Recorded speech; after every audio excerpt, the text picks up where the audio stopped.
I'ma jump on and on this. Over any distance. We talk the Two for the World show and some of the topics that come across there. I don't know if you've been to We Create Us TV just yet, but We Create Us TV is a thing. If you head over to the YouTube's, type We Create Us TV, or you can just go to the top of this profile, click the link there, it'll send you to a plethora of great in-house content. Today though, we're here to talk Hackers, the movie, not the profession. I got some theories about this film, dog. I got some interesting theories that even in the episode 25 came out, a few weeks ago or something like that, and I rewatched the movie recently, like after doing the episode, and I'm like, yo, like, there's so many interesting things that I sort of like let my eye miss out on all these years, and then I watched it again after this year, like after even after reporting it, like even after reporting on it, I'm like, it's like if I could push play on it again, because that's how much I love the movie. And I got this new theory, I got this new takeaway after watching it. I highlighted some of the actors in the movie, but I think I'm really happy to have this opportunity here, live stream, sort of like revisit some of these episodes, just because, you know what I'm saying, I sort of skipped over some things I wanted to talk about in that episode, but here we are, so thanks for joining us. Initially, you know what I'm saying, the villain is this corporate sponsored hacker who essentially does messed up white collar crime hacking and then blames innocent hackers for it. My theory is that the villain of the movie Hackers is not the actual villain. I don't think that what's Buddy's name? Let me double check what his name was. I forget. I don't know why his name isn't coming up. Whatever the fuck his name was. Eugene. That was his like real name. I'm trying to remember his like hacker alias. Eugene. The Plague, my bad. So the Plague is like the villain of this shit, right? And supposedly he's like this, you know, like I said, he has the backing, the corporate backing. He's able to do fuck shit and then blame it on innocent people. However, my theory is that he's not actually the villain of the movie. Like, yeah, he does some questionable shit, but honestly, my takeaway from watching it recently is that Joey's the fucking villain. This fucking Joey, right? If for some reason you haven't seen Hackers, I would urge you to go do it. 1995, I believe it was released. And I mean, you're gonna watch. It's like a low-key all-star cast, like a low-key all-star cast. It's like the Avengers before the Avengers. I'm gassing. You know what I'm saying? I watched it as a kid. I'm like, all right, it sort of went over my head. Watched it as a teenager, went over my head. Watched it as a young adult, went over my head. Watched it as an adult in my current 32-year-old state. And wait, am I 31 or 32? Damn, this is what my my elders was talking about. They were like, bro, I don't fucking remember that shit. My bad. But this dude, you know, at the beginning of the movie, he's introduced to us as like the neophyte of hacking. You know what I'm saying? He's still trying to find an alias for himself. He's still sort of you know, learning the tools of the trade from your boy, the Phantom Freak, from your boy Rinaldi Santiago. You feel me? The Phantom Freak, the fucking King of 9X. Nah. You know, he's trying to, you know, be down, ultimately, Joey. And I'm like, all right, that's chill. You know what I'm saying? We should all have goals, and we should all, you know, network with people to help us to achieve those things. I can understand that. However, there was only one person in this movie who committed a crime. There was only one hacker in this fucking movie who actually committed a crime. And getting caught for it. And that was Joey. And at the beginning of this movie, he gets caught by the boys. The feds run down on him. He's hacking, but he's doing everything on accident. You know what I'm saying? He's hacking banks from across state lines. Sloppy. You know what I'm saying? Sloppy. What are you thinking, bro? You know what I'm saying? You think you're not going to get caught by the feds hacking banks from across state lines, fam? That's federal time, man. You know what I'm saying, man? But he didn't care. He didn't know what he was doing. He was like a neophyte. So as in his neophyte, in his like brand new hackerdom, he's like looking around. He hacks the Gibson, and then doing that ignorantly, hacking the trash file from the Gibson. and copying it, making a copy. That action is what sets off every other action in this movie. Every single happening is because this fucker did that and made it hot for everyone that he networks with. Every one of his friends, he made it hot for them.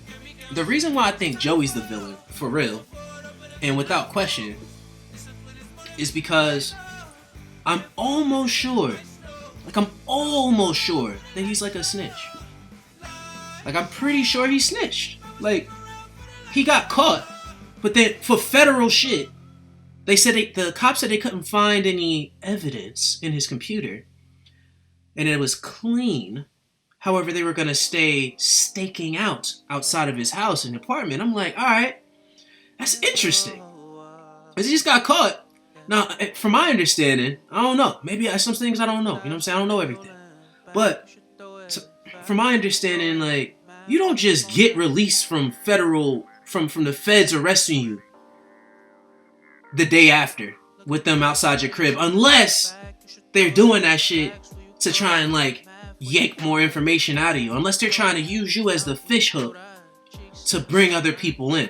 And that's sort of how the story progresses. So Joey's now like this fish hook to like try and hook, line, and sinker in some whatever hackers that the feds think he's getting help from, because obviously he comes across as too dumb on his own to be able to have accomplished this on his own. There was a scene when Joey meets Phantom Freak in a park. I don't know why he chose to meet him at a park. I don't know why he chose to meet his friend that he communicates with daily or very often at a random ass park. What is it, Central Park? We'll say it's Central Park. I don't know if it's Central Park. Maybe it's Bryant Park. I don't know what park it is, but it's definitely supposed to be a park in NY. And he definitely calls upon Phantom Freak to sit at the fountain. The fountain, like, you know how fountains are in the middle of parks, so they're like the premier place your line of sight goes. He chose the hottest spot to bring his fellow hacker buddy to a place to exchange with him, to give to Phantom Freak a copy of this file that he copied, which he clearly is yielding some unwanted attention from the feds. Joey, still, with this knowing, literally, the cops are sitting in a line of sight right in front of him. We have 2 police officers staked out, literally feet away from them, taking pictures over his shoulder, like, whoa, fam. And then I'm like, all right, that's weird. You know, maybe Joey doesn't know that he's being followed. But then, out of nowhere, my man, the smart guy he is, Ronaldo Santiago, the Phantom Freak himself, recognizes the cop taking pictures and like, yo, Joey, you gotta tell, bro. Joey, you gotta tell. What the fuck, son? They split off and then run away. The next scene you see is the Phantom Freak going through his files, erasing everything, trying to clear all the data he has, get rid of all evidence of him ever hacking, because he has this premonition, this dream, that he's gonna get arrested. He just knows. And he ends up getting arrested. And they take Phantom Freak to jail. You know what I'm saying? They got him, they walking him by general population, like letting motherfuckers touch him, because, you know, he got long hair, he kind of dressed feminine, you know what I'm saying? That's kind of fucked up. And then they throw his ass and they let him get a call, so he makes his phone call. You know what I'm saying? He does the triple, quadruple, multi-tap on the hang-up button. It's back on the day on payphones. I don't know if you know this. It's been a couple years since we had payphones out here. But back when we had payphones, you could like tap the hang-up thing a couple times and it'll send you to an operator. And then that operator will put you in and will basically connect you to anybody you want to. So that's what he did. You know what I'm saying? Because hacking is not, you know, it's not just a skill, it's a survival trait. So he calls Angela Jolie's character, and then that's how everybody else is brought up to date with what's going on. I think Phantom Freak spends the rest of the movie behind bars, some way, somehow that I don't understand. This motherfucker Joey is out of jail. As to say, they both ran away from the boys, and for some reason Joey has the opportunity to be a part of the final sequence of this movie. but you just got arrested by the feds. Like twice. How are you here? He's clearly snitching. He's clearly the villain. He's clearly making life harder for every one of these people right here. Every single one. Lord Nikon? Freaking serial killer? Fucking crash and burn? And I never realized it until watching it recently at just how many opportunities Joey had to A, be free after doing fuck shit on his own, B, how many times he put the lives of his friends in danger, frivolously so, and then how he did so all the way up until the end of the movie, where it just magically happens to work out to his benefit. However, I will say that Joey was the first person to put his hands up when the cops finally found them. And I don't know, that sort of, I don't know. I mean, it makes sense. You should definitely put your hands up when the cops got a gun pointed at you. It's probably smart, but because he wasn't even he was not with the clique. The whole figuring out of the whole creating a network of hackers to defeat the Ellingson virus. And I'm like, yo, like, how is this? How does he keep getting out? I thought he got arrested. How is Freak not out? That's because Freak didn't snitch on his friends. Phantom Freak didn't snitch on his friends, bro. He didn't tell them shit. He held it down. Famo, so that's not funny, dog. Like, I didn't. If you haven't watched Hackers, bro, if you haven't seen Hackers in a while, I urge you to check out this movie from this scope, from this lens. See if you see some of the things that I'm seeing while you're seeing it, because ultimately I'm like, wow, don't know how you keep. But I digress though. You know what I'm saying? Episode 25 over at Create Us TV, and I just felt like, 25 years. Some movies don't age very well. This movie aged really well, and being that we are a much more technologically advanced society on like today, like everybody's using tech. Everybody maybe not everybody. So many people are advancing in technology. So many people have cell phones. So many people understand VPNs and having their own server. Like the understanding of terminology and certain things that maybe the world didn't have back in '95, which is what made this movie stand out to me even more, because the world was such a different place at that time that showed that these teenagers, these youths, were able to advance in a way inside of an industry that hadn't even been tapped into yet. Man, check out Hackers though. She's fucking top tier fire. Go back once again. I just want to give full credit to the Phantom Freak character and to the Lord Nikon character. I think his name is the actor's name is Lawrence Mason. Lawrence Mason is the actor playing Paul Cook, aka Lord Nikon. Bro, Lord Nikon was brought into this shit. He's such a benevolent hacker, bro. Lord Nikon was such a benevolent hacker. He was chilling in his own project building. That's what I'm pretty sure they tried to you know what I'm saying? They tried to depict it in the movie like they had to go uptown to go visit him type shit. So he in his project building, you know what I'm saying, chopping it up, doing his thing. And here everybody else come banging down his door like, yo, we need your help. Or not really at the time. They were more like, yo, let's chill. Let's watch. What's the name of that show? Hack the Planet. So yeah. You know what I'm saying? He was just trying to network but benevolently so. As the Phantom Freak would put it, a righteous hack. Which is something that Joey never achieved. Joey never achieved a righteous hack in this movie. He only achieved accidental hacks, and he only achieved snitching on his buddies.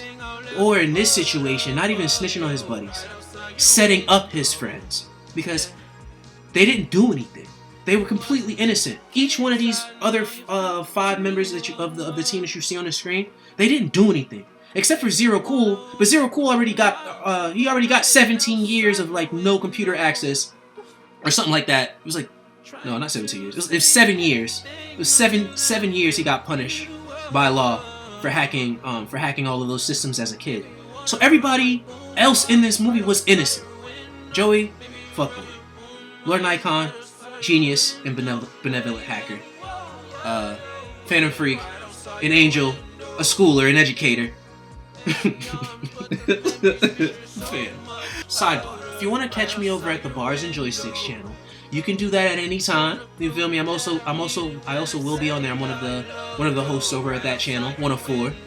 I say that to say that because with the whole element of bars, we were talking about Grammy noms. And, you know, the Grammys are coming up, 2021. I heard a bunch of people giving their opinions saying like, oh, like, I want to talk about one Grammy nom, though, that I think is absolutely deserving of the opportunity to win a Grammy.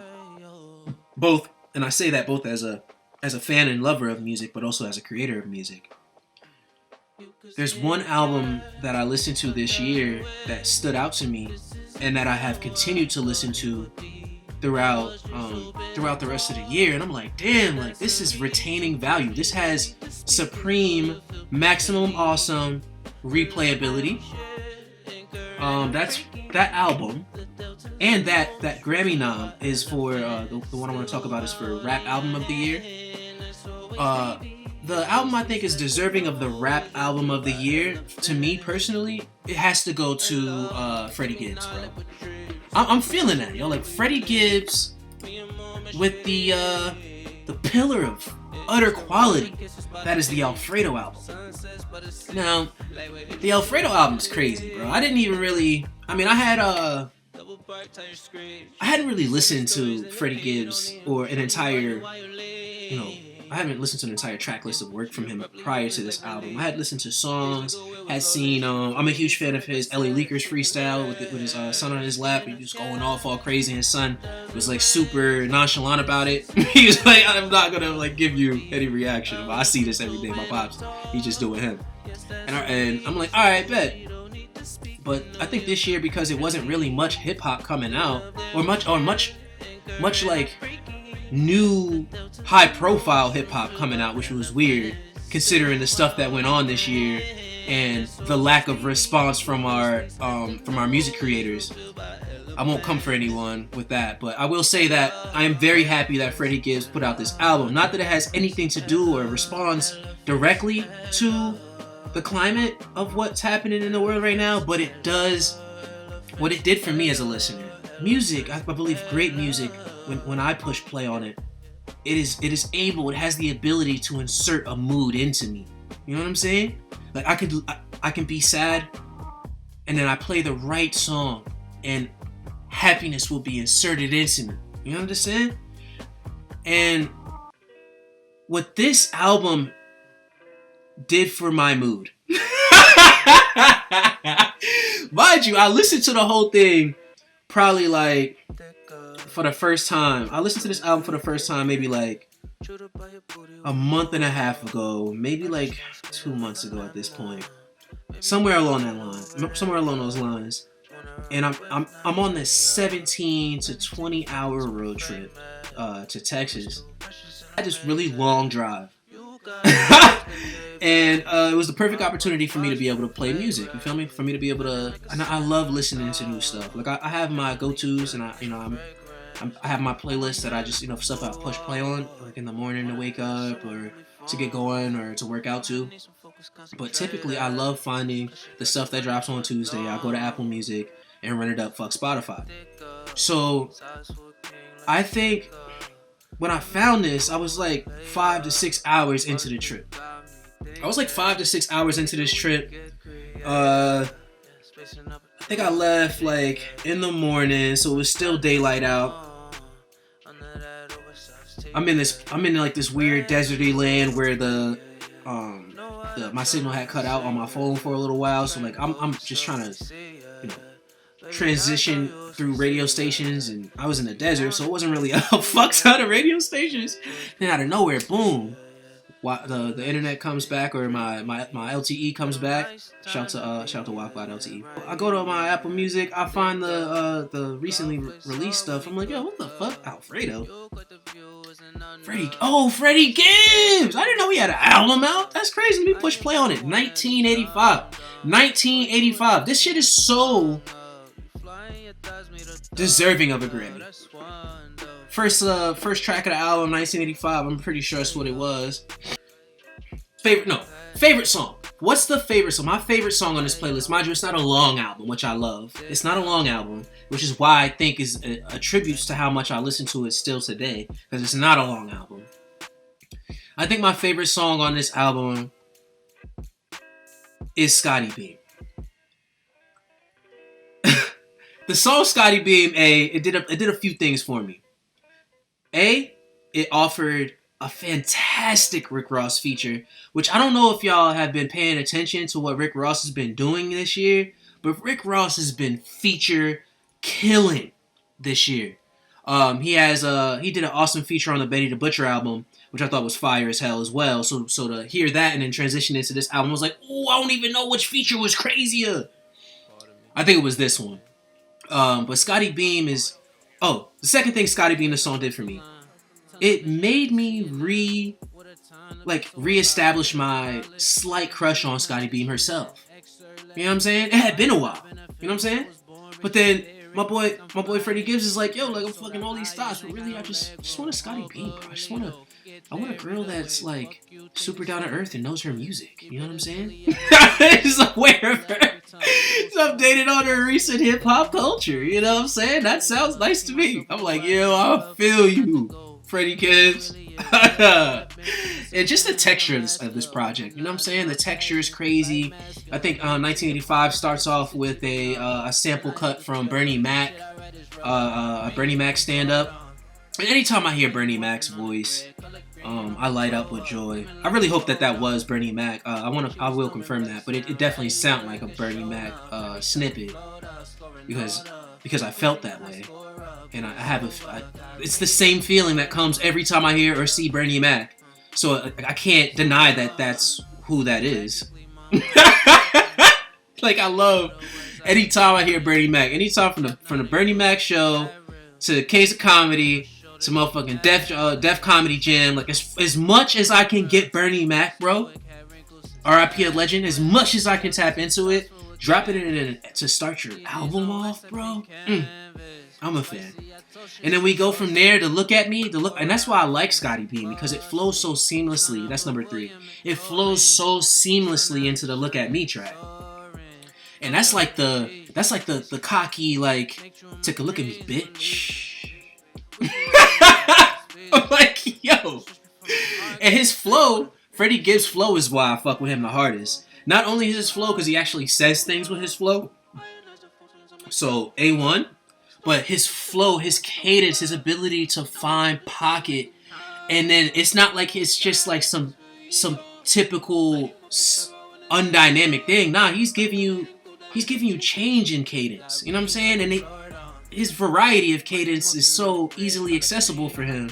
He'll go like, he just like, you know, the slow pace, what's good, you know what I'm saying? Talking, really need me a Scotty Beam. And then he starts bulleting, like, I'm like, damn, but I heard everything.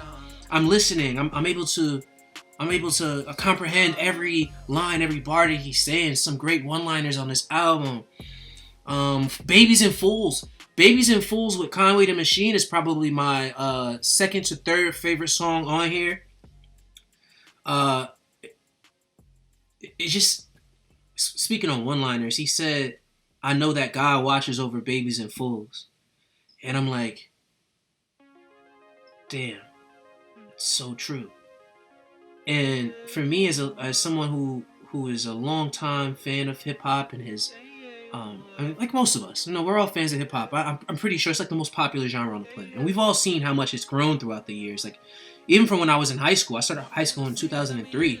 So in 2003 it was like a way different world. It was a lot of that, like, Atlanta was just starting to take over, the South was just starting to take over really, and then transition into like, you know, the more dancier stuff, and then into more of the trappier stuff, and then with the transitioning from that into like what was once the gold standard for hip hop being like the New York sound, that New York texture, being being easily replaced, not easily, but over time becoming replaced and becoming the new standard, the South sound, and then seeing the transition within all of that, the Midwest, the Midwest becoming a region of power players, of power hitters of hip hop.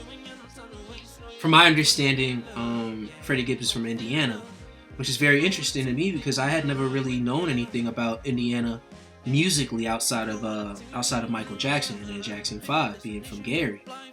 And for me it's just like, wow, they have so much excellence coming out of fucking Indiana. What are they putting in the water out there? You know what I'm saying? Freddie Gibbs is a legend with these bars. In hip hop, and just seeing where it's going, and just seeing that this year has not been that prolific with the music output from people or artists that I would typically deem to be, hip hop's gatekeepers, hip hop's most popular acts. We ain't really seen nothing from Drake this year, which is not a surprise. What he's not. I mean, that's a whole nother conversation. I could understand why artists didn't want to put out music like that. But for the ones who did, who kept the culture moving forward, progressing, I won't shit on anybody. I think it's almost like the NBA. It's like, no one in the NBA is ass. If you get in that motherfucker, you nice. You know what I'm saying? So like, I feel like that here. Nobody with the Grammys is ass. No nominee for the Grammys could be. I don't think you could call somebody trash. Now, you could say that texturally you don't like what they got going on or whatever the case may be, but they did something right to get there. So I'm not going to say that, this person doesn't deserve blah, blah, blah. Oh, I'm looking at the list right now. Something to rap about with Tyler, the Creator. I'm not a Tyler, the Creator fan. I don't listen to Tyler, the Creator. I don't personally, I might have like one or two songs that I like with him on it. I like Bicycles, right? That was Bicycle, Frank Ocean, Jay-Z. With Tyler at the end. That was fire. This something to rap about. His second verse to close, him rapping about how this beat feels like the yacht in Mykonos he ain't caught yet. But then like the end of the verse sounded like him jumping in off the joint that he ain't caught yet. Ugh! It was the beat, the instrumental had that kind of like luxury rap kind of feel, you know what I'm saying, like that circa 2010 Rick Ross Justice League kind of feel. Not on the fancier end, more like the laid back. You know what I'm saying? It had like luxury type texture, and I loved it, and they killed it. And I think that this album as a whole, only having 10 songs, 4 features, which even then I don't feel as heavy. I don't feel as feature heavy. Man, I would love to see this album win an award. Second place, if not him, then Benny the Butcher, for his project this year, which I also listened to on that same road trip, which was awesome to be able to push play on. I saw that I was talking to the Squangy. I won't get into this, but I saw that D Smoke was on there for Rap Album of the Year. I hadn't listened to a D Smoke album in any capacity, but I did listen to a song by him, and how much he sounds like Kendrick is just overwhelmingly cringy to me. I can't listen to him because he sounds like Kendrick so hard. Like even how he like chooses to, you know what I mean? You know how Kendrick does those layered voices where he's singing? He's like, I sat at the pound box and receive it. I'm talking about. Then he layers it with like the high one, but then it's like the middle one, and then there might be like a weird phasey low. D Smoke does that too. And I'm like, bro, you sound like Kendrick, bro. I'm not listening to you, bro. I could just listen to Kendrick. I just want to listen to Kenny, bro. But hey, man, kudos to him. Congratulations to all the nominees. Congratulations to everybody who has contributed to this year's music. I'm one of those people. Not on the Grammy list, but I have contributed to the creation of music. You could actually find new tunes this year. As of 2020, I've released 23 singles, all written, engineered, and output by yours truly. I'm working with some pretty cool producers right now too. So to say that I'm not just doing hip hop and R&B right now, I've been experimenting with some different textures, different genres. Shout to a producer I really have a fond enjoyment of his work, Red Mosque. I would check out Red Mosque. As a music creator, I have to commend all of the people who were able to get nods for noms this year, or for the next year Grammys, because motherfucking Freddie Gibbs, dog, that shit is a fucking one. So I didn't know that this was a thing. I didn't know that China and Nepal were having disagreements about the height of Mount Everest. And apparently it's been going on for a decade now. And it's like, yo, like, A, I don't know how tall Mount Everest is. B, I know that it's too tall for you to like be bickering over. It's just too tall. It's like what's the name of that one movie? Oh yeah, Return of the Dark Knight. The Frank Miller Joel, where like Commissioner Gordon got replaced by like this younger female commissioner, but then he gave her pointers like, yo, like, Lil Shorty, I know you think Batman's your enemy and shit, but some things are just too big. You know what I'm saying? He's just too big. By the end of the movie, she was like, yo, he's just too big. Pause. That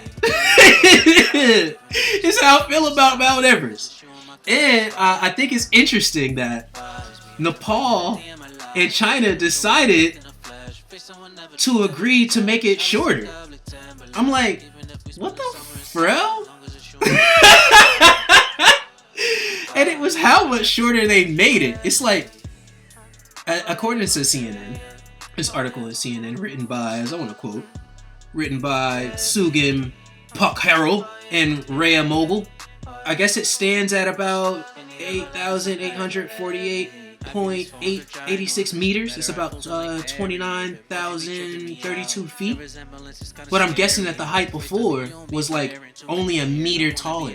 So they're arguing, they're using resources, they're spending however much it takes to pay professional researchers to climb. Hey, like, cause I can't imagine this is some shit you could just do without, like, you know what I'm saying? Like, you gotta have like a staff of scientists to like really confirm the right way, at least from my understanding, to really confirm that something is large, a structure or a landmass as large as Mount Everest is of an exact height. Now, mind you, maybe you could use a drone these days. Maybe you could. I don't know exactly how they went about it, but yo, you know what this shit reminded me of though?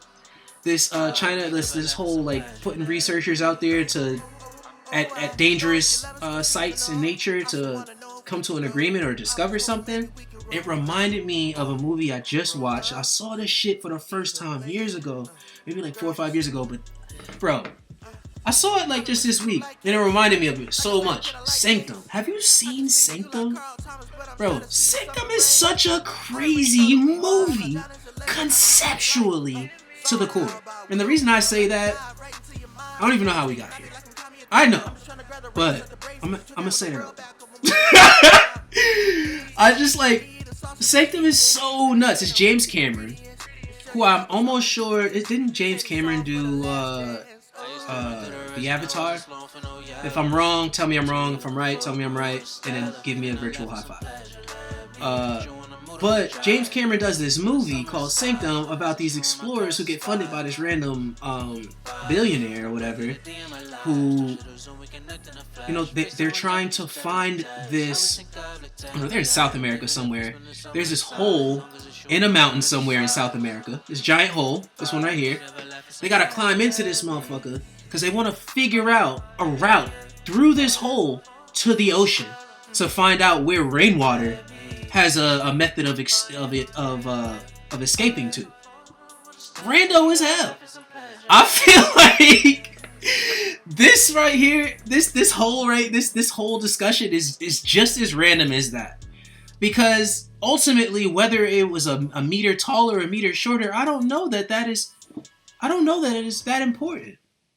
I don't know. Just a little sidebar. I just thought it was interesting. It was like some cool good news that I saw across the scope that wasn't too heavy, too hard.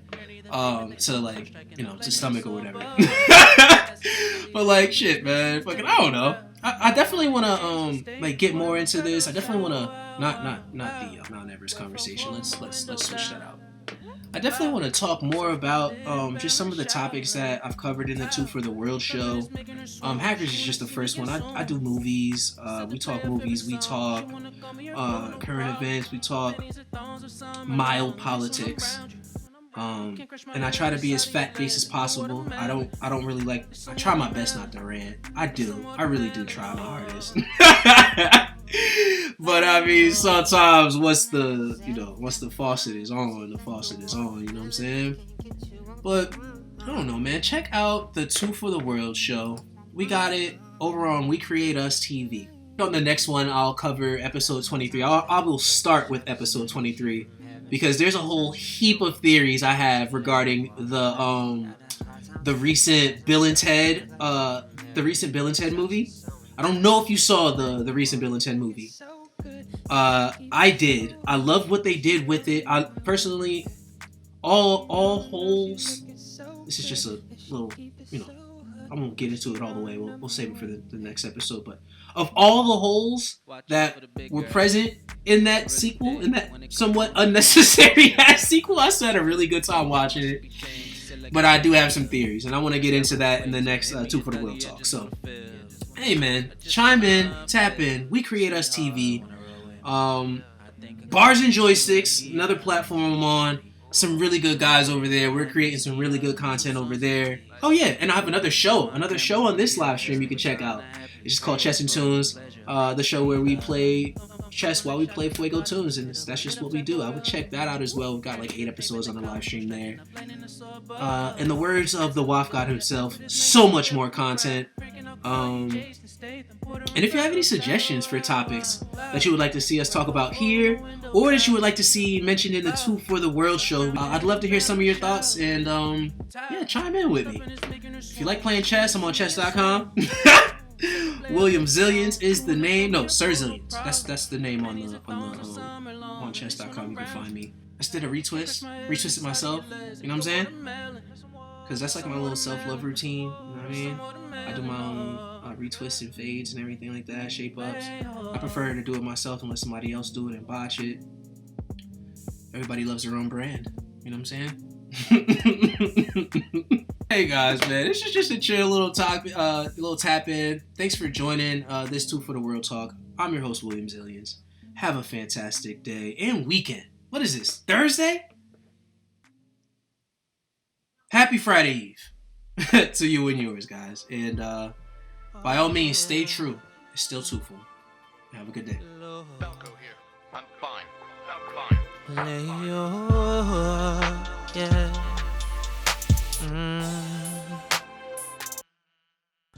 Leo, Billy Leonardo, so blue. Too long since last I felt your belly bar, and gentle kisses under the moon. Forgive me now, so I pray you store them. New songs will feel inside of you. Rather some cry than not the crucial use. Turn some Billy Leonardo, so blue.